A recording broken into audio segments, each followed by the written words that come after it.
HeartMath Institute has discovered the heart and brain maintain a continuous two-way dialogue, each influencing the other's functioning. Although it is not well known, the heart sends far more information to the brain than the brain sends to the heart, and the signals the heart sends to the brain can influence perception, emotional processing, and higher cognitive functions. The heart also generates the strongest rhythmic electromagnetic field in the body, and this actually can be measured in the brainwaves of people around us. We are quite literally an electromagnetic expression of our highest cognitive function. The behavior of electromagnetism is evident throughout the world as dualism. All matter contains a negative and positive charge, which means organisms are built upon this foundation. The natural homeostasis of any organism is a balance of both polarities. Furthermore, research on emotional energetics shows that the heart's field is a carrier of emotional information and a mediator of bioelectromagnetic communication within and outside the body. Research shows our heart's field changes distinctly as we experience different emotions. It is registered in people's brains around us and apparently is capable of affecting cells, water, and DNA studied in vitro. Fear. The chemical supplied by a collective parasite creates a distinct bioelectric signal given off by the host. This signal is disseminated to the organisms within our community and will grow outward through the entire organism unless it is counterbalanced by an opposing force. Dr. Fritz Alan Popp discovered that the cells in our body communicate through biophotons, which are tiny particles of light that are single units of an electromagnetic field. This communication system within our body also exists between people in what's known as morphic resonance. This was known by the shamans, sages, and adepts of antiquity. These teachings were commonplace in prehistoric cultures. It wasn't by sheer chance that artistic expression and rituals were the cornerstone of every ancient civilization. Art was used as a personal method to exercise the shadow content of the psyche and introduce it to the conscious mind. This was very literally viewed as psychic therapy. Ritual was based around astrological dates. As we've learned, the study of the stars and planets reflect our own astropsychology. The shamans would perform rituals on astrological dates that would correlate with a circadian rhythm or a psychological cycle. These rituals kept the human participants aware of their inner self and prevented the repression of psychological content. As long as people were facing their inner demons and accepting them as their own, they were not collectively projecting them into the physical world. If you bring forth what is within you, what you bring forth will save you. If you do not bring forth what is within you, what you do not bring forth will destroy you. The progeny of our psychological disease began growing rapidly after a series of catastrophes forced the collective into a somatic state of fight or flight. This lowered the immunity of the population by introducing a state of immense stress. Our body becomes more susceptible to illness under stress. In this manner, humanity fell ill when entire bodies of land were swallowed up by the floodwaters. This uprooted many tribes, chiefdoms, and civilizations from their homes, and their ritual practices that were used as a conduit for psychic wellness were put on hold in order to survive the catastrophe and seek new homes. The shamans were spread to many new areas of the world. This information has been suppressed. We are made to believe that advanced civilizations such as ancient Egypt and the Mayans of Mesoamerica came about with no prior rudimentary remnants or evidence of evolving intellectual artifacts to bring them to their peak. We are meant to believe that their incredible knowledge of mathematics, astrology, agriculture, economy, polity, and architecture came out of nowhere. This leads many researchers today to the understanding that the origins of these civilizations have been suppressed. Not surprisingly, the force that has guided the suppression of this knowledge comes from the exact bloodline of the political and religious leaders stated previously. These are some of the notable book burnings and suppression of important texts in our history.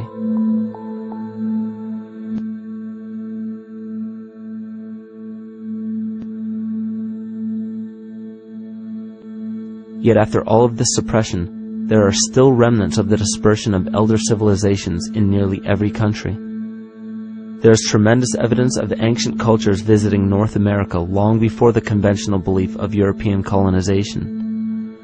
Barry Fell states in his book America BC, there are ancient inscriptions now being reported from nearly all parts of the United States, Canada, and Latin America, written in various European and Mediterranean languages in alphabets that date from 2,500 years ago. William Commonus Beaumont wrote, "The Toltec and Maya civilizations never originated on American soil, but appeared there full-blown, with a well-defined art and system of hieroglyphic writing which possesses affinities with Egyptian. It is found that there are thousands of prehistoric sites across New England and several other northern states showing inscriptions, carvings, and mounds created by Druidic mariners as far back as 800 BC. To suppress this information further, it was not only imperative for the bloodline to burn the documented texts containing true historical information, but to wipe out the cultures that derived from these ancient shamans. The most devastating genocide ever endured was and still is the annihilation of shamanic tribes. We've lost our traditional roots and don't know about ritual. The dragon dances and the ghost dances of the Native American Indians, what do you think that was all about? All the shamans of the world, when they do their rituals, they're doing that. Their work, harmonically through dances, is to strengthen the immune system of the earth. But they've been all murdered. So that was why in the 17th century, exactly the same period I'm talking about, there was an all-out agenda that when you come across the indigenous people, you annihilate them. Columbus was sent on his expedition along with agents of the crown to disrupt the lives of the natives and seize mineral resources.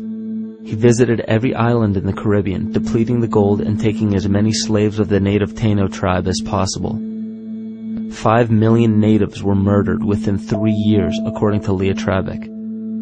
Within 15 years, the Arawak tribe of 250,000 was completely wiped out.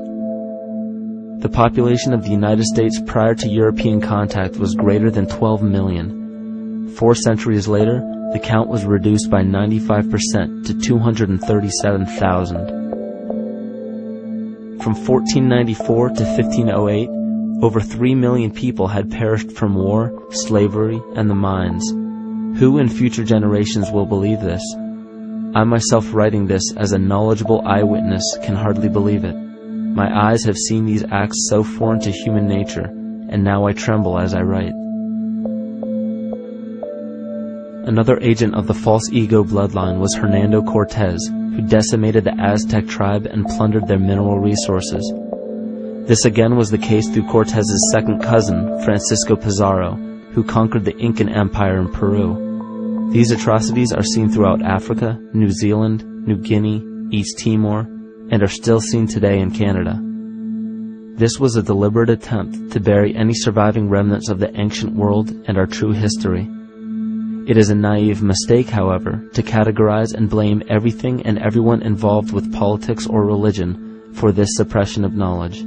It is only natural for people to crave spiritual understanding when there are so many manufactured missing links and perversions in the spiritual text today. And due to this void of spiritual wisdom, honest and moral people who are simply trying to understand their place in this world become the prime consumer market for those who wish to exploit this vulnerability. To have enough power to run our own lives, basically. If we look at the New Age movement, for instance, which is another kind of trap in all of this, where people might end up, actually. They're looking for something so bad that they're taking all these things that are handed to us or to them. But it's not really based on any real understanding. It's still kind of coming from a religious type of perspective.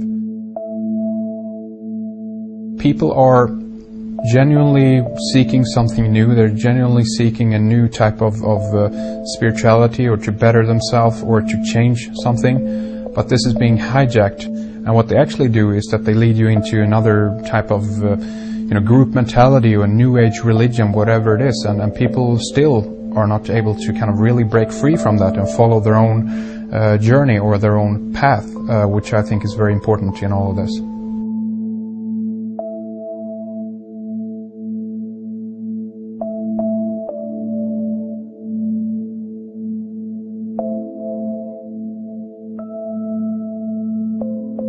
In the pre-Christian era, there were several cults of incredible power, most notably the stellar, solar, Saturnian, lunar, and mushroom cults. It is simple to see that worshippers of the lunar goddess comprised of the lunar cult. The worship of sun gods were indicative of the solar cults. The Saturnian cult, which consisted of Phoenicians and Canaanites, worshipped El or Eli. The biblical exodus of the Hebrews from Egypt showed that they entered Canaan and merged the lunar cult of Isis, the solar cult of Ra, and the Saturnian cult of El to form Isis, Ra, El. Israel.